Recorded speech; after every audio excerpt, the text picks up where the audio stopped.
섹션 1 유동자산에 대해서 학습하도록 하겠습니다. 전체 정의를 한번 읽어보도록 하겠습니다.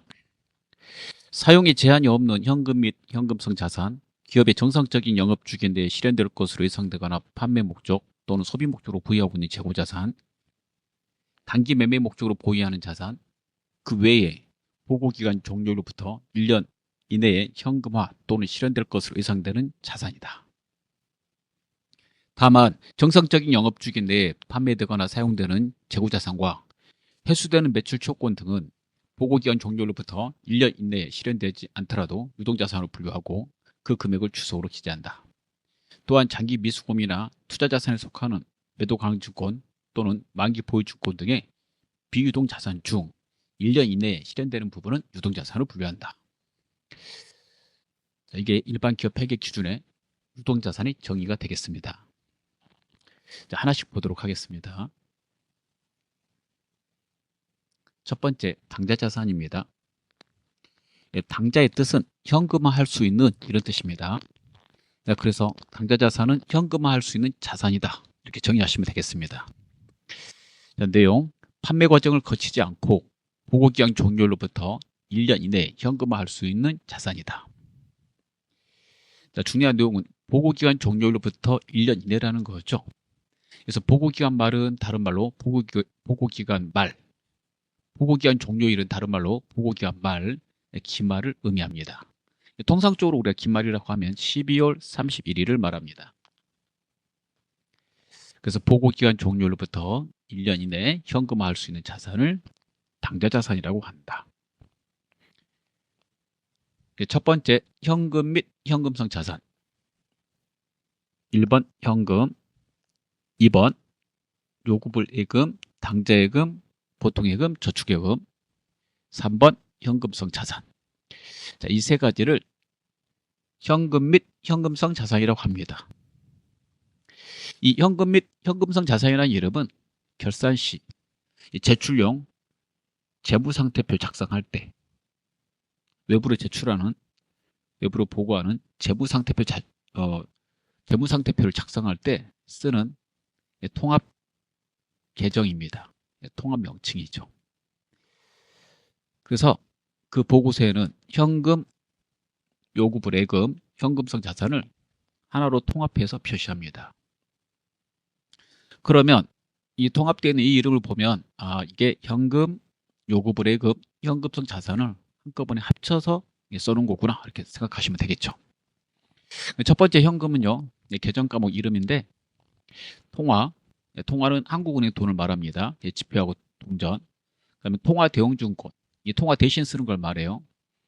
해당되는 내용은 자기압수표, 타임발행 당좌수표, 가계수표, 송금수표, 예금자수표, 배당금 지급 통지표, 사채이자 지급표, 송금한, 우편한 증서, 일람 출급 어음 등을 말합니다.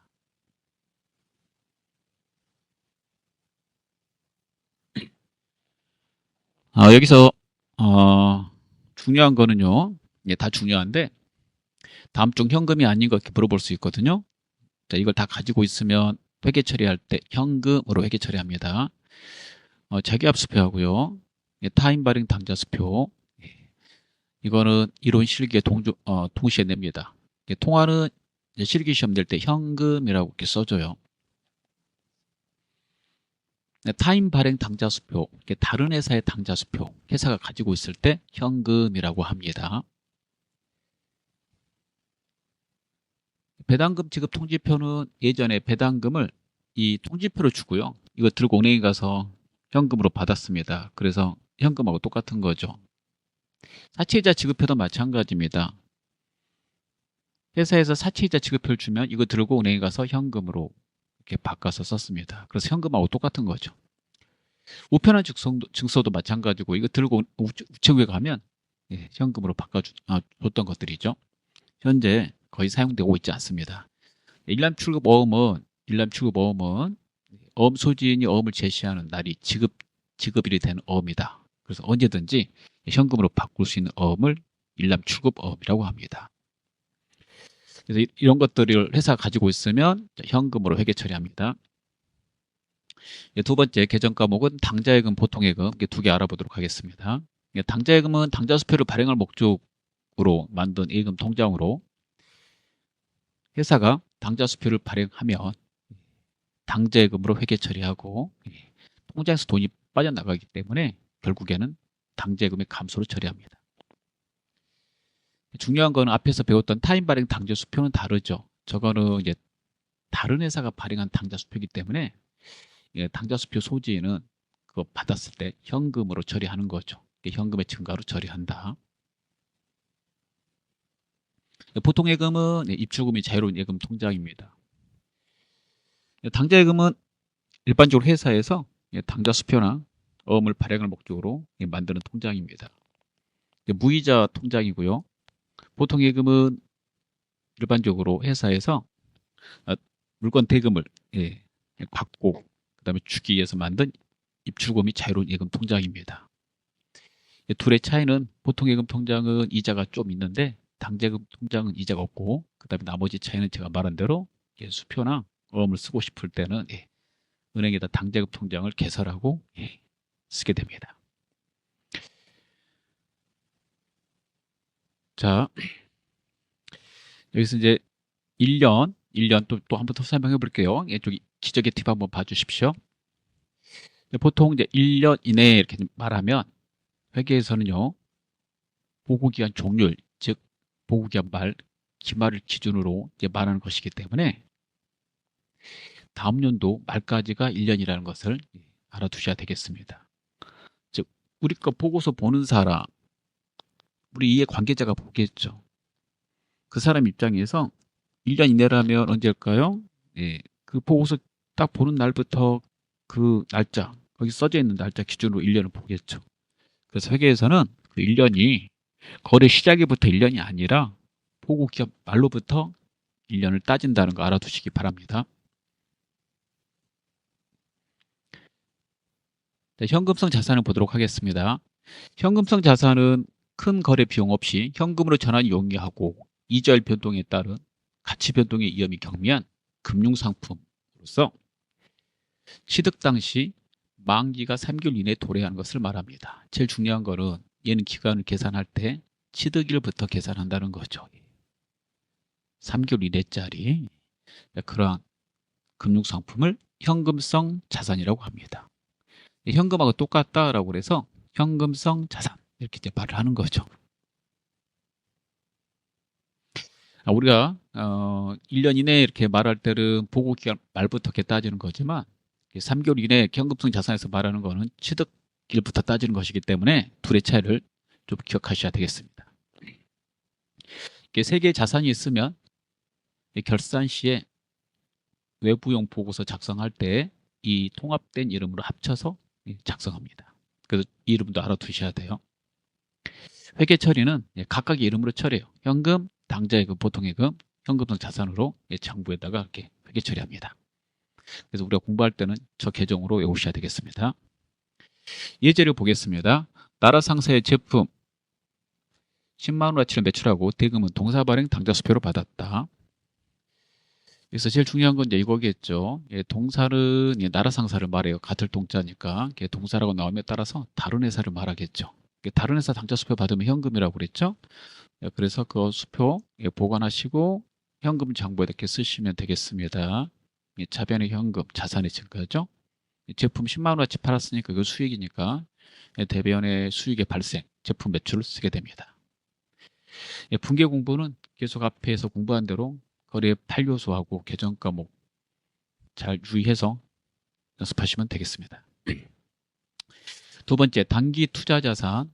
이것도 통합 계정입니다. 통합 명칭. 세 개를 합쳐서 부르는 말이에요. 단기 금융상품, 단기 매매증권, 단기 대여금. 결산 시 외부로 보고하는 제출용 재무상태표 작성할 때 쓰는 통합 계정이 되겠습니다. 첫 번째, 단기 금융상품은 다른 말로 단기예금이라고 그러는데요. 금융기관이 취급하는 정기예금, 정기적금 및 기타 정형화된 상품으로서 보고기간 종료로부터 만기가 1년 이내에 도래하는 겁니다. 보통 회계에서 1년 이내면 항상 앞부분 이 문구가 있다는 거 주의하시기 바랍니다. 회계 처리할 때는 이게 하나 이름 따로따로 했어요. 정기예금, 정기적금. 그래서 시험에 이렇게 나올 겁니다. 그러니까 단기 매매 증권은 단기간 매매 차익을 얻을 목적으로 취득한 유가증권을 말합니다. 유가증권이라 하면 주식과 사채 등을 말합니다. 사채 등은 사채, 국채, 공채를 부르는 말입니다. 단기간 시세 차익 목적으로 만약에 이거 샀다면 회계 처리 이름이 단기 매매 증권이라는 뜻입니다. 단기는 회계에서 일반적으로 1년 이내일 때 씁니다. 1년 이내. 그래서 단기 계속 나오죠. 이게 단기 이렇게 1년 이내 그러면 보고기한 종료부터 말하는 거고요. 그래서 주식을 샀는데 1년 이내에 처분할 거야. 1년은 다음 연도 말까지라고 그랬죠. 그러면 단기 매매증권 처리한다 이런 뜻입니다. 단기 매매증권을 취득하게 되면 그 금액을 취득 시의 그 시가 공정가치로 기록하도록 되어 있습니다. 공정가치 같은 말로 시가 공정가액이라고 합니다. 시장에서 형성된 금액 그걸 우리가 시가라고 그러죠. 시가가 시장 가격을 줄인 말이거든요. 그게 공정한 금액으로 보통 형성이 되겠죠, 일반적으로. 그래서 공정가치하고 유사한 말로 시가가 있다 이렇게 알아두시면 돼요. 그리고 취득 시 발생되는 재비용은 부대비용, 재반비용은 비용으로 처리합니다. 시험에 많이 나오는 게 수수료인데요. 수수료 비용으로 이렇게 처리하시면 되겠습니다. 해당되는 비용은 일반적인 회사에서는 영업의 비용으로 처리하셔야 돼요. 이게 중요합니다. 영업의 비용.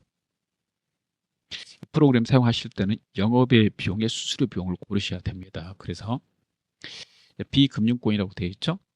금융권에서는 즉 증권회사를 이제 말하는 건데 일반적으로 그 증권회사에서 혹시 이러한 주식을 샀다 그러면 걔네들은 그 주식이 자기들의 상품이기 때문에 그럴 때는 판매비와 관리비로 처리합니다.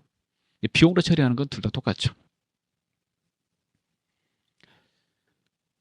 자, 유가증권 앞에서 주식과 사채 등을 말한다고 그랬는데 유가증권 주식과 사채를 사면 계정 과목 이름이 총 4가지가 있습니다.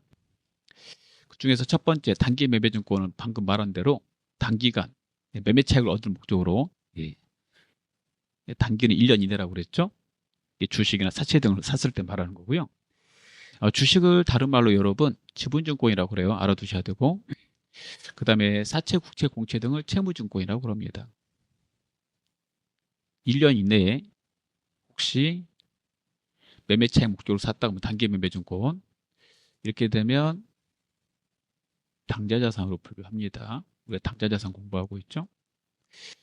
근데 만기까지 보유할 목적으로 샀다. 만기 주식에는 만기가 없고요.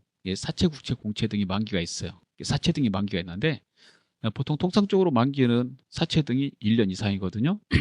그래서 만기까지 보유할 사채 등을 샀다 그러면 만기 보유증권으로 회계 처리합니다.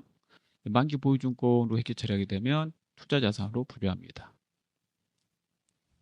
다만 앞에 유동자산의 정의에 있었듯이 이 만기까지 보유할 목적으로 가지고 있는 사채가 만기가 1년 이내밖에 안 남았다라고 그런다면 그럴 때는 유동자산으로 분류를 해요. 즉 유동자산의 당좌자산으로 분류합니다. 자, 1번과 2번 목적으로 구입하지 않았을 때, 즉 단기간 처분하지 않을 거고 만기까지 가지고 있지 않을 경우 그럴 때는 매도가능증권으로 분류합니다. 매도가능증권은 주식과 사채 등이 포함될 수 있겠죠. 지분증권, 채무증권. 만기 보유증권은 채무증권만 돼요. 만기가 채무증권밖에 없으니까 이 매도가능증권은 투자자산으로 분류합니다. 처음에 샀을 때 만기 보유증권, 매도가능증권은 투자자산으로 분류하는 거예요. 매도가능증권은 장기간 가지고 있다가 만기까지는 안 가지고 있어요. 중간에 처분하기 때문에 중간에 매도한다라고 해서 매도가능증권이라고 합니다. 매도가능증권은 계정과목 세무로 가면 특히 매우 중요한 계정과목이 됩니다. 회계 1급에서도 중요해요. 단기 매매증권, 매도가능증권 중요한 유가증권이 되겠습니다. 그래서 4번은 시험에 거의 안 나오는데요. 지분법 적용 투자 주식이라고 이것도 투자자산으로 분류합니다. 주식 중에서 다른 회사 경영권 장악 목적으로 다른 회사의 그 지분을 소유할 목적으로 주식을 샀다면 지분법 적용 투자 주식으로 처리합니다. 이렇게 설명 쭉 했습니다. 예. 자, 단기 매매증권을 사면요, 주식이나 사채 등을 사면, 주식 사면 배당금을 받고 사채를 사면 이자를 받게 되는데, 그럴 때 주식 투자에서 배당을 받았는데 금전 배당 받았을 때는요, 배당금 수익으로 처리합니다. 영업의 수익입니다. 사채 같은 채무증권을 샀을 때는 이자를 받게 되는데, 예, 이자 수익으로 처리합니다. 참고로 배당에는 금전 배당과 주식 배당이 있고요. 금전 배당은 배당금 수익으로 처리하지만 주식 배당의 경우에는 받았을 때 회계 처리를 하지 않아요. 다만 받은 주식의 수량과 단가를 주식 관리 장부에다가 까먹지 않도록 기록을 해 놓습니다. 언제 그 회계 처리하게 되냐면 나중에 평가하거나 처분할 때, 그때 해당 주식 배당을 받은 그 주식 배당 받은 그 수량과 단가를 반영해서 처분하거나 평가할 때 회계 처리하게 됩니다. 그래서 주식 배당을 받았다 그러면 회계 처리 하시는 게 아니에요. 주식 배당 받았을 때는 안 하고 나중에 평가하거나 처분할 때 그럴 때 해야 되므로 비만 기록한다라고 되어 있습니다. 그 다음에 계속 이어지는 단기 매매증권을 가지고 있었는데 이제 기말이 됐다 해볼게요. 기말은 보고기한 종료일, 보고기한 말이라고 그랬죠. 일반적으로 12월 31일이 됩니다. 이거 가지고 있었다면 이제 평가라고 돼 있어요. 처분하지 않고 가지고 있는데 결산일이 됐다 이거죠.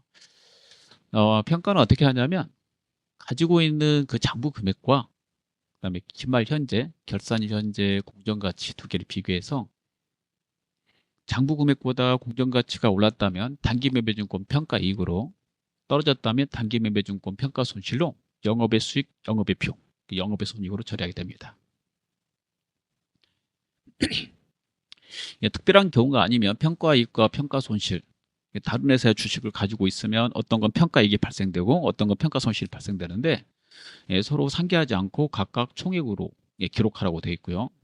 해당되는 그 주식의 금액이 중요하지 않을 경우, 다른 회사 주식 여러 개 가지고 있는데 중요하지 않을 경우에는 한 번에 상기할 수 있습니다. 평가는 처분하는 게 아니니까요. 평가에서 발생되는 이 수익과 비용은 미실현 수익 비용이라고 합니다. 미실현, 그래서 손익이라고 하죠. 미실현, 실현은 안 됐는데 주가가 오르고 떨어진 것에 대해서 평가했다라고 그래서 단기 매매증권을 가지고 있으면 기말에 평가해야 되는구나, 이렇게 알아두시면 되겠습니다. 그 다음에 이제 필요 없으면 이제 처분하겠죠. 처분할 건데 처분할 때는 수수료 등이 또 발생됩니다. 취득할 때의 수수료는 비용 처리한다고 그랬죠. 근데 처분할 때 그 수수료는 처분이익, 처분 손실에 반영해서 처리해요. 첫 번째, 비싸게 만약에 팔았다면요, 단기 매매증권 처분 이익으로 처리하고, 싸게 팔았다면 단기 매매증권 처분 손실로 처리합니다. 보통 이제 처분하게 되면 기말을 거쳐서 처분할 수도 있고 그 전에 처분할 수도 있죠. 단기 매매증권 취득해서. 만약에 기말을 거쳐서 처분했다고 한다면 기말의 그 공정가치가 평가를 통해서 장부 금액이 되므로 그 금액과 기말의 그 공정가치와 처분했을 때 금액을 비교해서 처분이익, 처분 손실을 따지는 거고요. 기말 전에 만약에 처분했다 그러면 장부 금액과 처분 금액을 따져서 처리하면 됩니다. 그래서 그렇게 처리해요. 처리하실 때 이제 수수료 등이 발생되면 처분 금액에서 차감하는 건데 여기 좀 봐두셔야 됩니다. 왼쪽에 처분 시에 발생되는 수수료는 이거 나오면 많이 틀리니까 잘 봐두셔야 돼요. 만약에 비싸게 팔았다면 단기 매매증권 처분 이익에서 빼서 회계 처리하고요. 그래서 수수료 비용 처리하시면 안 돼요. 샀을 때는 수수료 비용 맞아요. 근데 만약에 싸게 팔았다면 그 수수료는 장부 금액 이하는 장부 그대로 팔거나 장부가 그대로 팔거나 더 작게 팔았을 때, 그럴 때는 그 수수료는 단기 매입증권 처분 손실로 처리합니다. 이렇게 다시 한번 머릿속에 집어넣으시면 되겠어요. 자, 예제를 보도록 하겠습니다. 단기 매매를 목적으로 주식회사 한국의 주식 10주를 한 주당 5,000원에 구입하고 거래 수수료 1,000원과 함께 현금으로 지급하였다. 이때 수수료는 이렇게 수수료 비용으로 처리합니다.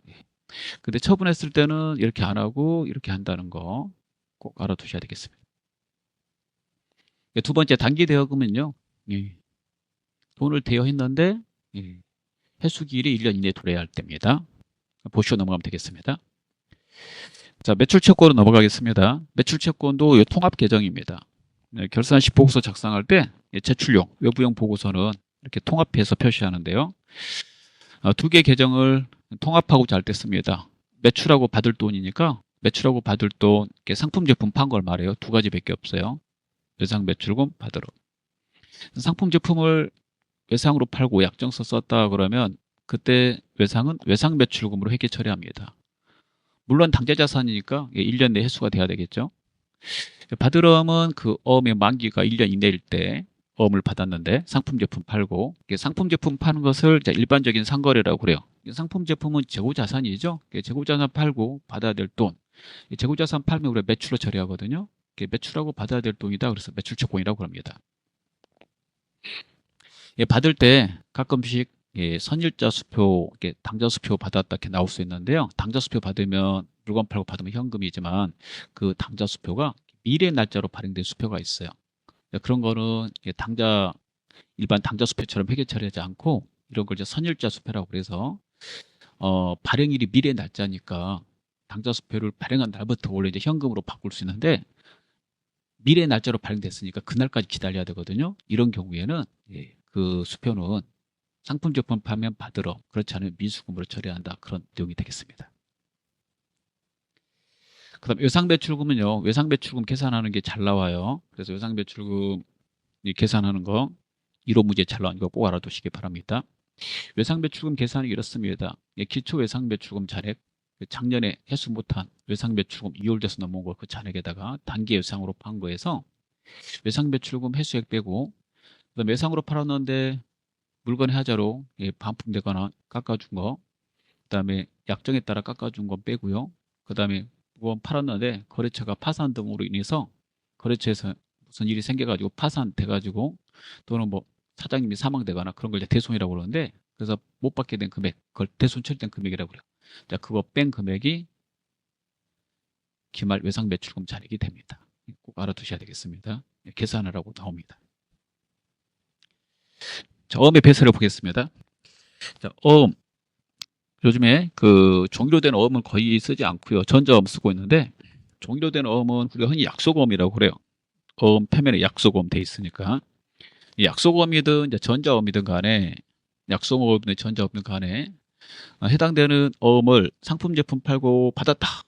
근데 1년 이내다. 그럼 이제 받으러 이렇게 처리한다는 거고요. 상품 제품이 아닌 것을 팔고 받았다. 그럴 때는 우리가 다음에 배울 미수금입니다. 미수금도 미리 한번 확인할게요. 미수금은 상품 제품이 아닌 것을 처분하고 보고기한 말로부터 1년 내에 받기로 한 채권이다라고 되어 있죠. 그래서 상품 제품을 이렇게 파는 것을 상거래라고 그러니까 일반적인 상품 제품이 아닌 걸 팔면 일반적인 상거래라고 안 해야 되니까 일반적인 상거래 외 거래라고 합니다. 여기에서 당연히 돈을 나중에 받기로 이렇게 약정서 썼다 그러면 그건 미수금이고요. 어음 받았어요. 그래도 그 어음도 미수금으로 처리해야 된다 이겁니다. 그래서 같이 비교해서 알아두세요. 어음 나오면. 그 다음에 어음에서 또 하나 알아야 될 건 어음의 배서입니다. 어음은 가지고 있다가 이제 만기가 되면 이제 뒤에다가 이제 펜을 들고 배서해서 은행에다 넘기기 때문에 어음의 배서라고 합니다. 자, 첫 번째. 어음은 만기가 되면 자, 은행에다가 어음을 제시하고 추심료를 지급하고 제시할 때 뒤에다 배서해요. 그래서 그걸 추심이임 배서라고 하거든요. 추심료 지급하고 대금을 회수하게 되는데 그 추심료 어음 대급 지급이 가능한지 은행에서 우리가 준 어음을 은행 직원들이 보고 가능한지 확인한 다음에 대금을 입금하는 거에 대한 서비스 이용료거든요. 그래서 이 추심료를 수수료 비용으로 처리해요. 그래서 추심료가 발생했다 그러면 수수료 비용으로 처리합니다. 그래서 추심료 주고 그 다음에 어음 대금이 통장으로 이제 입금되겠죠. 그러면 이제 그 어음은 장부에서 빼게 돼요. 근데 만기까지 기다렸을 때는 이렇게 하면 되겠지만 만기까지 기다리지 않고 가지고 있던 다른 회사의 어음을 우리가 뒷면에다 배서해서 양도할 수도 있죠. 이럴 때는 양도하는 시점에서 해당되는 어음상의 권리가 상대방한테 넘어가기 때문에 장부에서 즉시 소멸시켜야 됩니다. 소멸시킨다는 것은 받을 어음을 차변에서 대변으로 옮겨서 없앤다는 뜻이에요. 그 다음에 어음의 할인은요, 만기까지 가지고 있는 게 아니라 중간에 회사의 자금 사정이 나빠졌을 때 보통 중간에 은행에다 어음을 제시하고 어음을 깨는 걸 말합니다. 이를 할인이라고 그런 이유는요, 중간에 어음을 해약함으로 인해서 어음의 기간이 남아있잖아요. 그 남은 기간만큼 이제 할인료를 제하고 돈을 받는다고 해서 어음의 할인이라고 그래요. 할인료는 다음과 같이 계산합니다. 시험 볼 때는 할인료 써줘요. 이 할인료에 대해서 회계 처리하실 때 어음에 대한 소유권을 매각하고 할인을 했다면 그때 할인료는 매출채권 처분 손실로 처리합니다. 영업의 비용입니다, 여러분 익히죠. 근데 매각하지 않고 어음을 담보로 잡히고 그 다음에 대금을 만약에 받았다면 어음을 담보로 잡았기 때문에 은행에다 어음을 갖다가 담보로 잡히고 돈을 미리 당겨서 쓰는 거다, 빌린 거다라고 그래서 차입 거래라고 그래요. 그럴 때 할인료는 빌린 거니까 이자 비용으로 처리합니다. 시험 볼 때는 이제 매각 거래로 많이 나오니까요. 이 매각 거래에다가 이렇게 중요 표시하시면 되겠어요. 여기. 자, 이제 두 번째 거 한번 볼게요. 이런 경우입니다. 나라 상사에서 받은 받을어음을 거래은행에서 할인하고 할인료 1,000원을 체감한 잔액을 보통예금 계좌로 입금받았다. 매각거래 처리하고 이렇게 나온다는 거예요.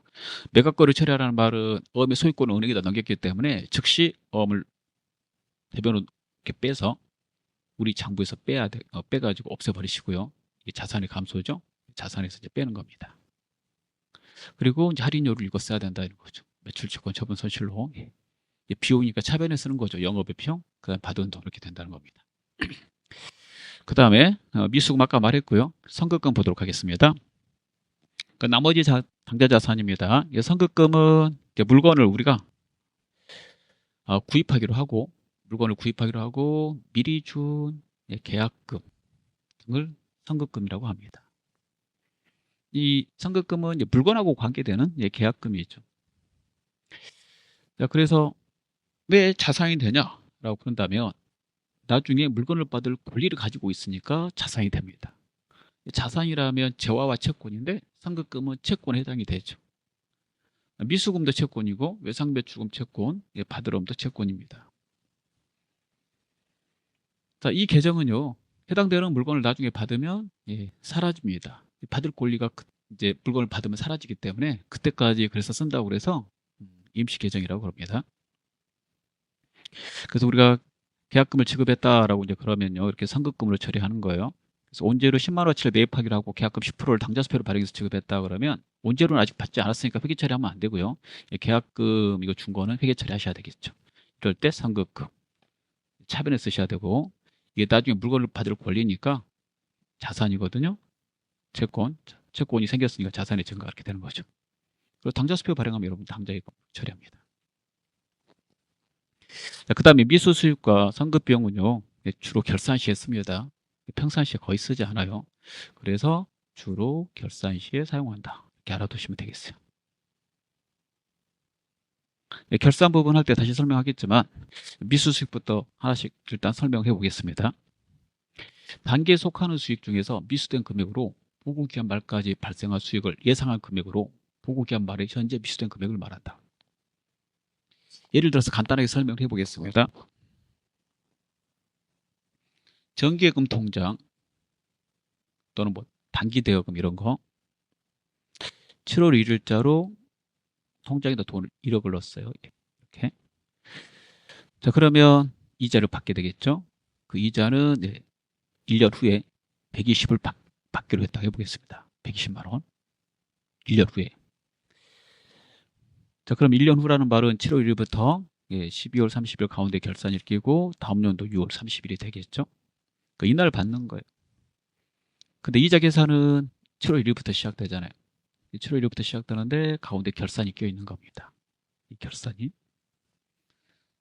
여러분, 수익과 비용은 그 해에 발생되면 그 해에 회계 처리를 해야 돼요. 그래서 이 6개월분은 올해 회계 처리해야 되고요. 나머지 6개월분은 다음 연도에 회계 처리해야 돼요. 그래서 단기에 처리하고 이 다음에 차기해야 되는 거죠. 이자는 다음 연도 6월 30일 받습니다. 다음 연도에 받을 때 한꺼번에 120만 원을 수익으로 잡으면 안 돼요. 그래서 단기에 60만 원 잡고 다음 연도에 60만 원 잡아야지 맞겠죠. 수익과 비용은 그 해에 발생된 것, 그 해의 수익 비용으로 처리해야 되거든요. 수익 비용이 발생주의에서 그래요. 그러면 이거 결산 시에 하겠죠. 12월 31일자로 이자 수익이라고 이렇게 쓰게 되고 수익의 발생 대변에다가 60만 원 이렇게 쓰게 되겠고요. 그럼 맞은편은 뭐라고 써야 될까 이거지. 맞은편의 이름이 바로 미수수익입니다. 즉 이렇게 듣게 되면 이해가 되실 거예요. 단기에 속하는 수익 중에서 미수된 금액이다 라고 그랬잖아요. 그래서 미수수익이 발생했고요. 이 미수수익은 자산입니다. 당좌자산이죠. 왜요? 내년에 이 이자를 받을 권리를 가지고 있잖아요. 그래서 이게 채권이란 말이에요. 그래서 미수수익은 채권이다. 선급비용은 또 언제 씁니까? 그러면요. 선급비용은 올해 지급한 비용 중에서 내년 끝까지 지급한 비용을 말해요. 일반적으로 이제 보험료가 이제 그렇게 많이 하죠. 보험을 들었어요. 똑같이 7월 1일부터 다음 연도 6월 30일까지 1년치 보험료를 120만 원 납부했다고 해보겠습니다. 120만 원. 그럼 이 보험료가 올해 거 60만 원에 다음 연도 거 60만 원이 되겠죠. 이렇게. 근데 한꺼번에 120만 원 지급하면서 회사가 보험료라고 대부분 회계 처리하거든요. 그럼 이 보험료는 내년 끝까지 비용 처리한 거잖아요. 그 결산 시에 이 보험료가 너무 많이 잡힌 거예요. 그래서 결산할 때 보험료 120 중에서 60만 원을 뺍니다. 왜냐하면 올해 건 60만 원 해당이 되는 거니까. 근데 지급했을 때는 120만 원 줬다고 전부 비용 잡은 거예요. 빼고 왜 뺐어요? 라고 물어보면 그 내년치 보험료인데 미리 준 거야 라고 해서 선급비용이라 쓰는 거예요. 선급비용 60만 원 이렇게 회계 처리해요. 그럼 이 선급비용은 내년에 보험을 누릴 권리를 가진 거잖아요. 그래서 이게 자산입니다. 채권이겠죠. 자산의 증가 이렇게 된다 이거죠. 그럴 때 사용하는 내용입니다. 그래서 선급비용의 정의를 읽어보면 미리 지급된 비용 중 1년 이내 비용으로 되는 것으로 결산 현재 기간 미경과분이다. 즉 보험료 이자 비용 등의 비용 중 결산 현재 기간 미경과분을 말한다라는 거죠. 자, 그래서 문제 나오면 이렇게 이제 푸시면 되겠습니다. 자, 그다음에 가지급금 개정에 대해서 알아보도록 하겠습니다. 자, 가지급금은 이제 가짜가 들어갔잖아요. 가짜가. 그래서 이제 그 가짜가 거짓 가짜예요.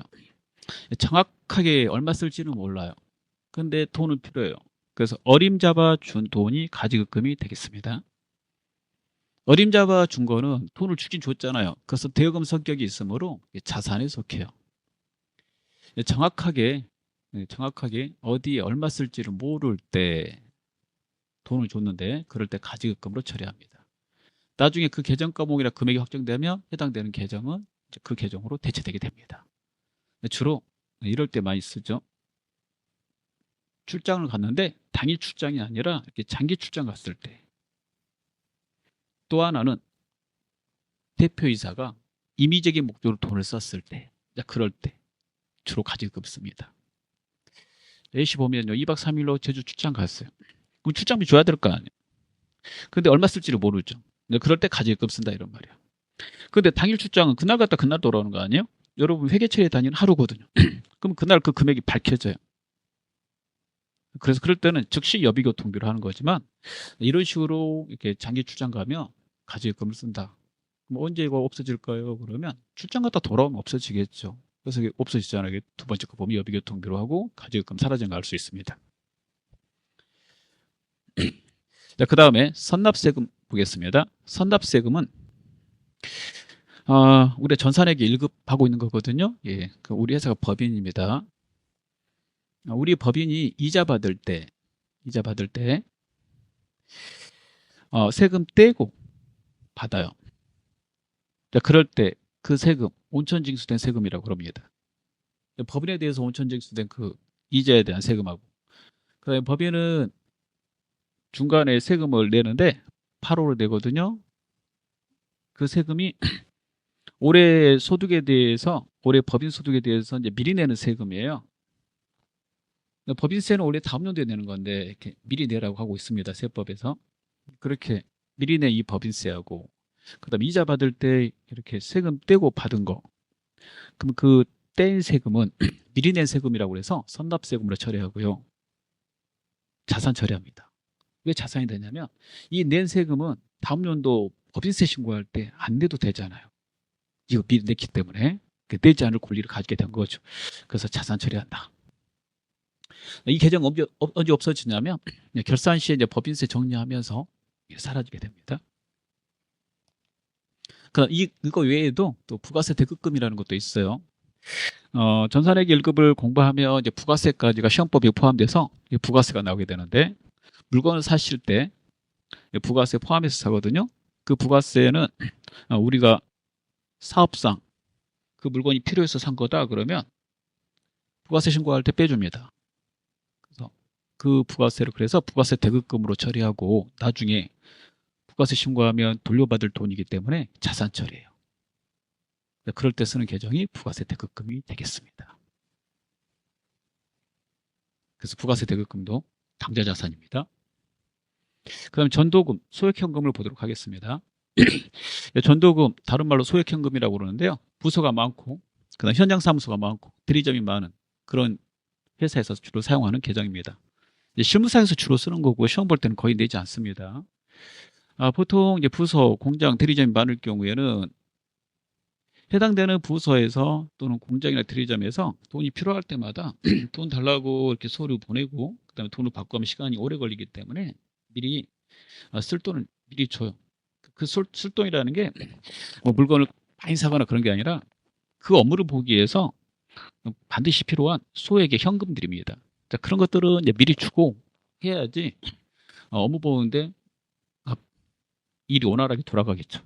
자, 그럴 때 미리 줬다면 그걸 이제 전도금이라고 그럽니다. 나중에 정산합니다. 금액이 적으니까 다른 계정으로 소액현금이라고도 합니다. 자, 그 다음에 현금 가부족은요, 현금이 많거나 부족할 때 쓰는 거예요. 언제? 장부상의 현금과 실제 현금이. 회계연도 중에만 쓰는 거고, 결산 시 보고서 작성할 때 이 계정이 있으면 보고서 표시하면 안 되거든요. 그래서 그때 이거 정리합니다. 그래서 결산 전에 현금의 실제 잔액과 금고 있는 돈과 그다음에 현금 출납장에 있는 그 현금 장부에 있는 그 금액이 일치하지 않을 때 임시적으로 쓰는 거죠. 결산 시까지 원인이 밝혀지지 않으면요, 자, 이 계정은 보고서에 표시하면 안 돼요. 그래서 부족분은 이 계정으로 대체, 잡손실로, 남는 거는 자비익으로 대체합니다. 다만 현금 시제 파악을 했는데 결산 시에 파악했다 그러면 결산 시에는 즉시 현금 과부족 처리하지 않고 결산 전에만 쓰는 거니까 즉시 부족분은 잡손실, 남는 건 자비익으로 처리합니다. 회계 처리하실 때 부족분은 회계 연도 중에 결산 전에 현금 과부족 차변에 쓰는 거고요. 부족 시는 차변, 계정 과목, 남을 때는 대변에 씁니다. 과잉 시는 대변. 이것도 하나 더 써놓으시면 회계 처리할 때 편합니다. 자, 그 다음에 외화를 보도록 하겠습니다. 외국 회사하고 거래하면 외화 채권 채무가 발생됩니다. 자, 그 중에서 외화 채권 쪽을 해보도록 하겠습니다. 외국 회사하고 거래했는데 외상으로 거래했어요. 그러면 그 받을 돈, 외상 매출국 이렇게 쓰겠죠. 자산이면. 근데 우리가 물건을 팔지 않고 사왔어요. 그게 이제 재고 자산이면 외상 매금합니다. 자, 그럴 때 거래 금액은 거래할 때 환율로 처리하면 돼요. 최초 거래할 때. 자, 두 번째, 그 외화 외상 매출금이나 받아야 될 돈이나 또는 외화 외상 매입금 갚아야 될 돈이 발생했다면, 두 개는 이제 반대입니다. 자, 우리는 지금 외상 매출금에 좀 맞춰서 하고 있어요. 자산 쪽 공부하면서 그냥 같이 하시면 되겠어요. 평가라고 되어 있어요. 외상 매출금 금액을 평가한다는 말은 우리가 외화를 1,000달러치 수출했습니다.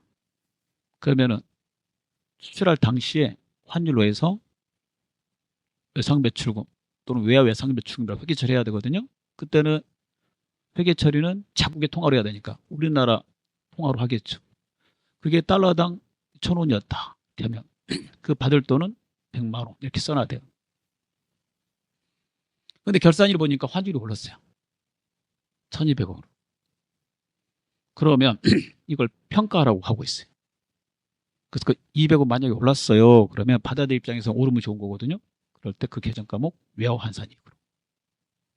만약에 환율이 떨어졌다. 그러면 받을 금액이 줄어드는 거죠. 우리나라 돈으로. 외화는 변함이 없어요.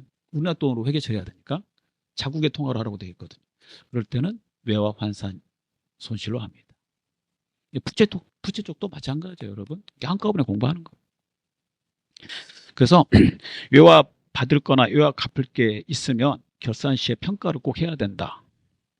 그 다음에 다음 연도 가서 그 대금을 다 받았거나 갚았다. 그러면 이제 거래가 종료되는데, 그럴 때 그 장부에 있는 그 금액과 받은 금액, 환율로 인해서 환차익이 발생되면, 환차익으로 이익이 발생되면 외환차익, 손해가 발생되면 외환자손으로 처리합니다. 앞에 건 영업의 수익, 뒤에 건 영업의 손실로 처리해요. 이것도 마찬가지입니다. 앞에 건 영업의 수익, 뒤에 건 영업의 손실로 처리합니다. 이 거래가 끝났을 때는 계정 과목 4개짜리 쓰시는 거고요. 평가할 때는 6개짜리 써야 되니까 이거 잘 암기하셔야 돼요. 암기가 잘 안 된다고 하시는데 계속 외우시면 되겠습니다. 예제를 보겠습니다. 아메리카의 외상 매출금 1,000달러. 자, 우리나라 돈으로 120만 원에 외상으로 팔았어요. 그때 당시에 환율로 1,200원대 외상으로 판 거죠. 근데 기말 현재, 기말 되면 대금 못 받으면 평가된다고 그랬죠. 1,000원 떨어졌어요. 그럼 200원의 손실이 발생됐잖아요. 그래서 200원 곱하기 1,000달러 이렇게 하게 된다 이거죠. 20만 원 외화 환산 손실하고 외상 매출금 받아야 될 거에서 우리나라 돈으로 환산해서 받는다면 우리나라 돈으로 계산한다면 20만 원 손해가 발생되니까 외상 매출금 20만 원 빼게 됩니다. 이럴 때 이렇게 쓴다 이거죠. 그다음에 거래가 끝났을 때도 보죠. 외상 매출금 100만 원 외화 1,000달러에 대해서 통장으로 받았다. 이게 장부에 있는 게 이제 100만 원 돼 있었어요. 1,000달러인데 그러면 이거 100만 원 나누기 1,000달러 하면 이때 외상으로 팔았을 때 환율은 달러당 1,000원이었잖아요. 근데 돈을 받았는데 통장으로 받았는데 받았을 때 환율은 1,100원이었어요. 그럼 자국의 통화로 회계 처리하다 보니까 보통 예금 110만 원인데요. 1,000달러 치니까 1,000달러 치니까 그 외상 매출금 장부에는 100만 원이니까 100만 원 빼고 그러면은 10만 원이 남잖아요. 이 10만 원이 왜 남은 거예요? 그러니까 환율이 100원 올라서 남은 거잖아요. 그 사이에. 그래서 그 차액은 외환 차익으로 처리합니다. 그럼 잘 생각해 보면요.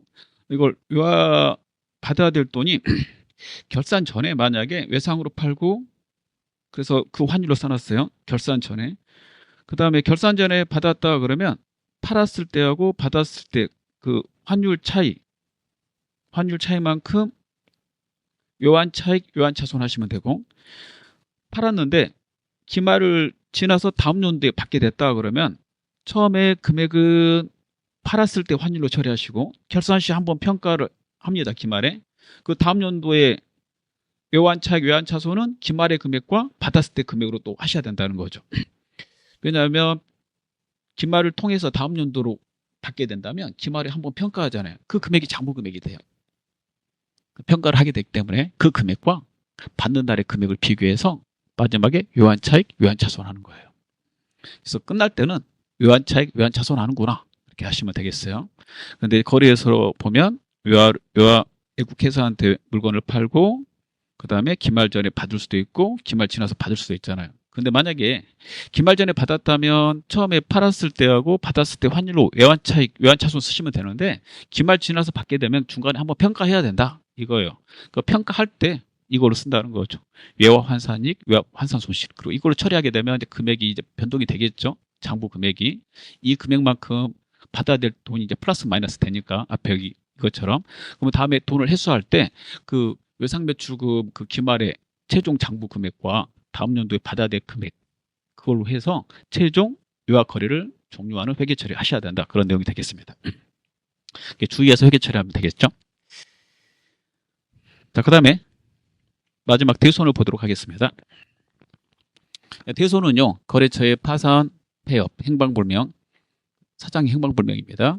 사망 그런 등의 사유로 받아야 될 돈을 받을 수 없을 때를 대손이라고 그래요. 대손은 그래서 받아야 될 돈이 있는데 거래처가 이런 일이 발생해 가지고 받을 수 없으면 대손이라고 그래요. 대손은 채권과 관계되는 거예요. 자, 그래서 받을 수 없게 되면 회사가 손해가 발생되는데 그 받아야 될 돈 채권도 종류가 두 가지가 있거든요. 상품 제품 팔고 받아야 될 채권, 매출 채권이 있고 그 외에 나머지 채권을 기타 채권이라고, 기타 채권 이렇게 두 가지로 구분합니다. 이게 두 가지로 구분하는 거는 그 비용 처리해야 될 이름 때문이죠. 매출 채권은 상품 제품 판매하고 받아야 될 돈인데 그게 외상 매출금과 받으러이에요. 그거 못 받게 됐다 그러면 거기에 대한 비용은 상품 제품 판가하고 관계되는 거니까 판매비와 관리비를 해야 되거든요. 그럴 때 이 계정으로 처리해요. 대손상각비. 나머지 채권은 상품 제품 판매하고 관계되는 게 아니에요. 그래서 같은 비용을 처리해도 나머지 거는 영업의 비용인 기타의 대손상각비로 처리합니다. 그래야지 좀 더 정확하게 비용을 표시할 수 있죠. 그래서 대손이 발생하면 손해가 발생되게 되는데 그걸 손실 처리할 때 비용 두 개로 처리한다라는 거예요. 두 번째, 이게 대손이 계속 발생되면 회사도 어려워지겠죠. 그래서 이런 대손이 보통 일반적으로 외상으로 물건 팔면 대금이 100% 거의 회수가 되는 경우도 있겠지만 거의 많이 안 돼요. 물건 거래가 커지면 더 그렇습니다. 그러면 이 돈을 못 받으면 회사는 나중에 문제가 생겨요. 우리 회사가 잘못이 아닌데 상대 회사 잘못으로 문제가 생기면 우리 회사는 잘못도 안 했는데 우리 회사가 같이 상대 회사가 만약에 부도나고 파산해서 망했다. 그 금액이 크다. 그럼 우리 회사도 큰 영향을 미치겠죠. 그래서 심지어는 우리 회사도 망할 수 있어요. 그러니까 이렇게 받아야 될 돈이 많을 경우 대손이 발생되면 회사도 심각한 타격을 받으므로 회계에서는 거기에 대비해서 결산 시에 대손 충당금을 미리 만들어 놓자 이거예요. 이게 대손에 대비해서 만들어 놓은 돈입니다. 결산 시에 만들어요. 12월 31일 기말에. 그러면은 얼마를 만들까요? 그러니까 추정해서 만드는 건데 이게 추정 금액이라고 써져 있죠. 다음 페이지 봅니다. 이렇게 만듭니다. 기말에 받아야 될 채권 잔액을 갖다 놓고요. 그 다음에 추정한 추정률을 곱해요. 시험 볼 때 써줍니다. 이게 못 받을 돈이요. 대손 예상액이라고 그래요. 그 금액을 만들어요. 만들고 다음 연도에 대손이 발생되면 가져다 써요. 그러고 나서 남은 게 있을 수도 있거든요. 남으면은 매년 이렇게 특별한 경우가 아니면 대손 충당금을 회사가 설정하는데 이 충당금은 100% 회수할 수 있으면 설정 안 해도 돼요. 근데 일반적으로 100% 확신을 할 수 없으니까 설정을 합니다. 안정적으로 회계 처리하기 위해서, 보수적으로 회계 처리하기 위해서. 그럼 이제 그 다음 연도는 또 설정을 하겠죠. 받아야 될 돈이 있고 그다음에 못 받을 거라고 추정률을. 그래서 받아야 될 돈이 1억인데 1억 중에서 1%를 못 받을 것 같아요. 그러면 1억에 1% 하면 100만 원이거든요. 그래서 100만 원을 만들어야 돼요. 근데 그 전년도에 대손 설정에서 쓰고 남은 충당금이 있다 해봐요. 10만 원 가지고 있어요. 충당금 만들어 놓은 거는 다 쓸 수도 있고 남을 수도 있어요. 추정해서 만들다 보니까. 그래서 만약 10만 원 남았다 해봐요. 남았다면 100만 원 만들면 되는데 10만 원이 남아있으니까 얼마만 설정하면 될까요? 90만 만들면 되잖아요. 그런 방식으로 이렇게 설정을 하는데 이걸 보충법이라고 그래요. 가지고 있는 거 있으면 그걸 빼고 나머지를 보충한다라고 그래서 그런 식으로 해서 이렇게 설정할 금액을 계산하게 됩니다. 그래서 설정의 공식 알아두셔야 되겠어요. 다음과 같이 그래서 설정한다. 그 다음에 회계 처리 보도록 하겠습니다. 대손충당금 잔액이 없을 경우, 이 대손충당금 잔액이 없을 때, 예. 자, 그런 경우에 회계 처리는 차변의 대손상각비, 대변의 대손충당금으로 처리합니다. 왼쪽에 보시면 매출 채권일 때 차변의 대손상각비로 처리하고요. 그 이유는 이제 판매비와 관리비로 처리하기 위해서 그러고, 기타 채권은 기타의 대손상각비로 차변에 처리합니다. 실제 대손이 발생되는 게 아닌데, 대손이 발생된 것처럼 차변의 대손상각비 비용의 발생 처리하는 거고요.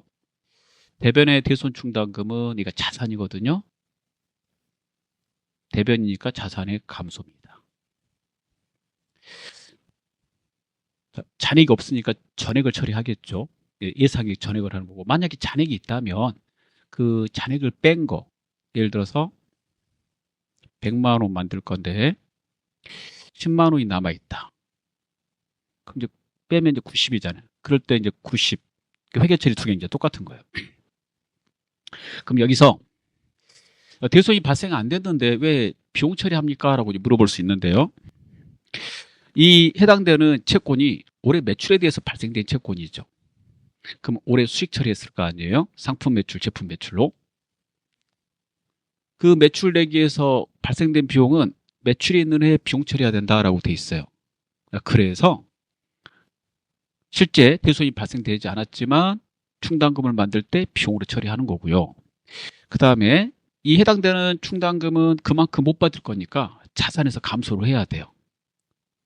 그래서 보고서에 표시해야지 좀 더 정확한 우리의 채권 상태를 보고할 수 있겠죠. 자, 그러면 대손상각비, 기타의 대손상각비는 손익계산서에 표시하고, 대손충당금은 비용이니까 손익계산서에 표시하고, 자산이니까 재무상태표에 표시해야 되는데, 앞으로 가시면 다음과 같이 표시합니다. 재무상태표에 외상매출금 잔액이 만약에 1억이다. 그럼 1억이라고 쓰고요. 이렇게. 받을 수 없는 대손충당금이 100만 원이다. 그럼 100만 원이라고 쓰고, 그 다음에 이걸 빼서 그 오른쪽에다가 대손충당금 금액 오른쪽에다가 9,900 이렇게 쓰게 되는 거죠. 재무상태표 금액 쓰는 자리가 두 개 있거든요, 여러분. 그래서 이런 것 때문에 차감해서 표시해야 되는 것 때문에 금액 쓰는 자리가 이렇게 두 개씩 있어요. 그러면 이걸 보는 이해 관계자는 이 회사가 실제 받을 수 있는 외상매출금 회수 가능액은 9,900이구나 이렇게 알게 되고, 그걸 장부금액이라고 합니다. 그걸 장부금액이라고. 근데 실제 잔액은 이제 1억이죠. 그러면 이해 관계자한테 더 많은 정보를 제공하게 돼요. 그리고 이걸 왜 설정했는지 받을 수 없는 돈 이렇게 추정해서 그거 주석이나 이런 거 보고 확인할 수 있거든요. 그래서 더 많은 정보를 제공할 수 있고, 그 다음에 수익과 비용을 정확하게 이렇게 표시할 수 있게 돼요. 만약에 올해 매출 수익 잡았는데 내년에 대손이 발생될 때까지 회계 처리 안 했다. 그러면 그 비용이, 올해 수익에 대한 비용이 내년에 잡히잖아요. 그러면 정확하게 보고서가 만들어진다고 말할 수 없겠죠. 그 다음에 이렇게 회계 처리하고, 만약에 남으면 어떻게 할까요? 그러면 남을 수도 있어요. 즉 우리가 예상액이 100만 원인데 남아있는 게 120이 남았다. 대손 충당금이라는 건 예측해서 하는 거니까 추정해서 하는 거잖아요. 더 많이 예측을 해놓으면 다음 연도에 실제 추정한 것보다 더 적게 발생할 수 있어요. 그러면 잔액이 많이 남게 됩니다. 그러면 만들 다음 연도 예상액보다 남은 충당금 잔액이 많으니까 빼면 음수가 나오게 돼요. 이 음수가 나오게 되면 그 음수가 나온 부분은 환입을 하게 돼요. 환입은 대손충당금 잔액에서 뺀다는 거니까 대손충당금 자리가 대변이니까 차변으로 옮기고 이렇게 20만 원. 그 다음에 그 대변 자리에다가 환입했다라고 대손충당금 환입을 쓰게 됩니다. 근데 환입은 두 가지로 회계 처리해야 되는데요. 프로그램의 이름 보면 두 개가 뜰 거예요. 보면 이 환입에 대해서 해당되는 채권이 매출 채권과 관계되는 환입이다. 매출 채권 외상 매출과 받으라고 말해요. 그럴 때는 이 대손충당금 환입이 비용으로 처리되는 거고, 판매비와 관리비 비용 처리되고, 방관비 빼는 거니까 비용의 발생이 차변이니까 대변으로 해서 빼게 되고요. 비용에서 빼게 되고, 기타 채권일 때는 이 대손충당금 환입을 영업의 수익으로 처리하라고 돼 있어요. 그래서 영업의 수익 이렇게 두 개로 이렇게 처리합니다. 이름은 같지만 보고서에 쓰는 자리가 다르다 이런 거죠. 그 다음에 만든 대손충당금은 언제 써요? 이렇게 이제 만들었어요. 결산 시에. 그 만든 대손충당금은 그래서 여기서 만약에 만들었다. 만든 게 예를 들어서 뭐 60만 원 만들었다. 뭐 그러면 이렇게 가가지고 회계처리 봐보세요. 다음 연도에 대손이 발생하면 써야 되겠죠. 그래서 이렇게. 네, 보겠습니다. 거래처 나라상사의 파산으로 외상매출금 100만 원이 회수 불가능하게 되어 대손 처리하였다. 대손충당금 잔액은 60만 원 있다. 이렇게 돼 있죠. 60만 원이. 그 외상매출금 100만 원 회수 불가능하니까 대변, 자산의 감소 빼버리고 대손충당금 만들 경우는 대손충당금을 먼저 가져다 회계 처리합니다. 대손충당금 60 쓰고 부족분은 이제 비용 잡아야 되니까 매출 채권이니까 대손삼각비로 비용 처리하게 되는 거죠. 그래서 대손이 발생되면 대손충당금을 설정할 경우 얘를 먼저 가져다 쓰고 나머지 부족분은 비용 처리하게 됩니다. 만약에 설정 안 했다면 비용 처리가 100만 원 될 뻔했는데 설정을 함으로 인해서 비용 처리가 더 적게 돼서 회사의 손실이 더 적게 잡히게 되는 거죠. 그럼 회사의 재무 상태도 좀 더 안정적으로 될 거예요. 그 다음 마지막은 회수입니다. 사장이 행방불명돼서 받아야 될 외상배출금이 있는데 받을 수 없게 됐어요. 근데 그 사장이 돌아와서 다시 거래를 하자고 그러고 그때 외상대금 돌려주겠다고 그러는 거예요. 그럼 이게 회수가 되는 거죠. 근데 우리는 그 전에 행방불명 됐을 때 대손의 사유가 됐기 때문에 대손 처리했거든요. 그렇게 대손 처리했기 때문에 해당되는 채권은 이제 받을 수 없을 거라고 해놨어요. 그래서 그 채권이 외상배출금을 해보겠습니다. 돈을 만약에 10만 원 받았다 그러면 통장으로 돈이 들어왔다면 보통예금하고 대변에다가 뭐라고 쓰는지 잘 보세요. 회수가 되면 해당되는 채권에 대손충당금에다 전입한다. 즉 이게 외상매출금이었다. 외상매출금 대손충당금에다 집어넣는다고요. 집어넣는다는 말은 대손충당금에다가 넣겠다는 거니까 대변에다 써야 되겠죠. 설정할 때 대변에다 설정하니까. 그렇게.